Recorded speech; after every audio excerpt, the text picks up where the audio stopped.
jump. For that, import the data and then click on Analyze and click on Fit Model. The Y variable, make sure that your uh, output variable here it is churn, it is modeled as nominal variable. If it is not modeled as the nominal variable, which you can verify by looking at this uh, red sign, if it is not modeled as that, right click on the churn, click on column info, and you can change from here. So since it is continuous, we don't want that, we want it to be nominal. So this is how I can change, and data type is numeric. Now to fit the logistic regression model, go to Fit Model.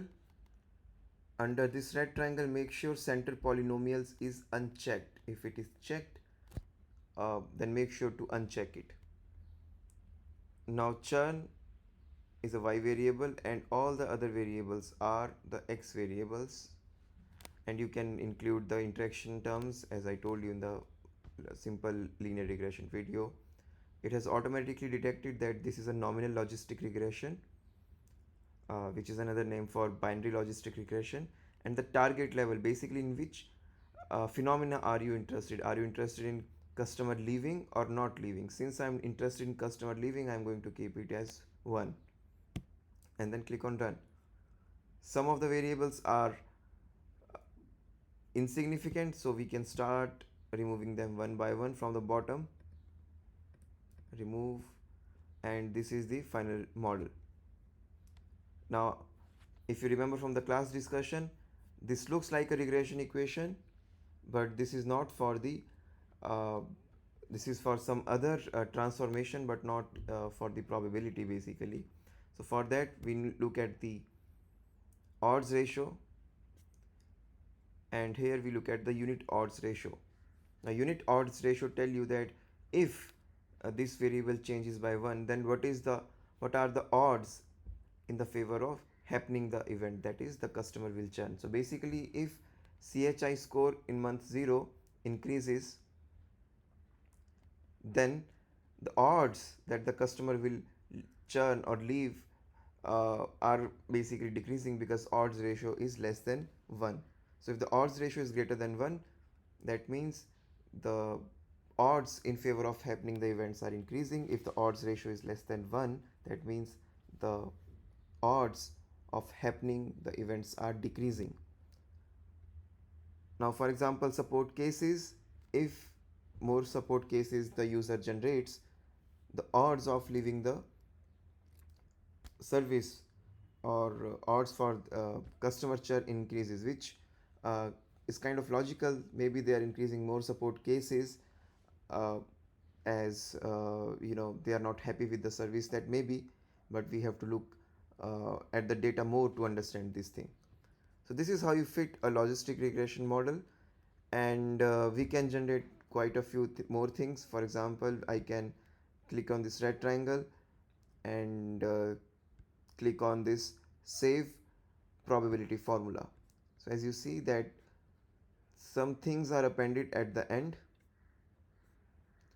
Now what they mean is basically uh, what is the probability whether this customer is going to leave, and this is the probability but the customer is not going to leave.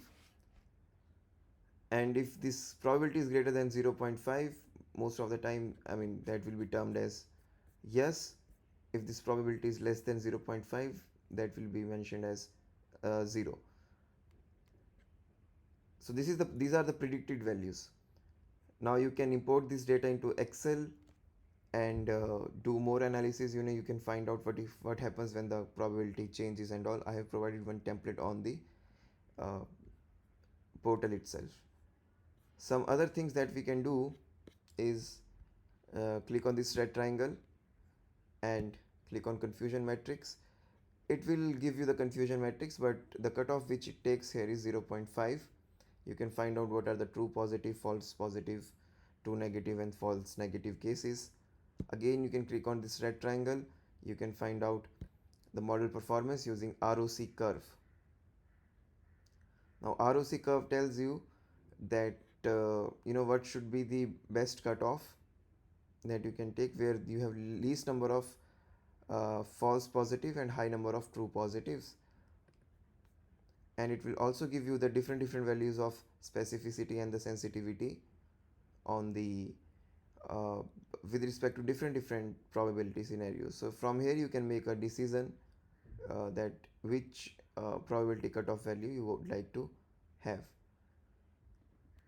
This AUC metric tells you more about the, if you have 2-3 model, let's say you have made this model through decision trees, neural network and logistic regression, so whichever model gives you highest AUC, we adopt that model into the practice.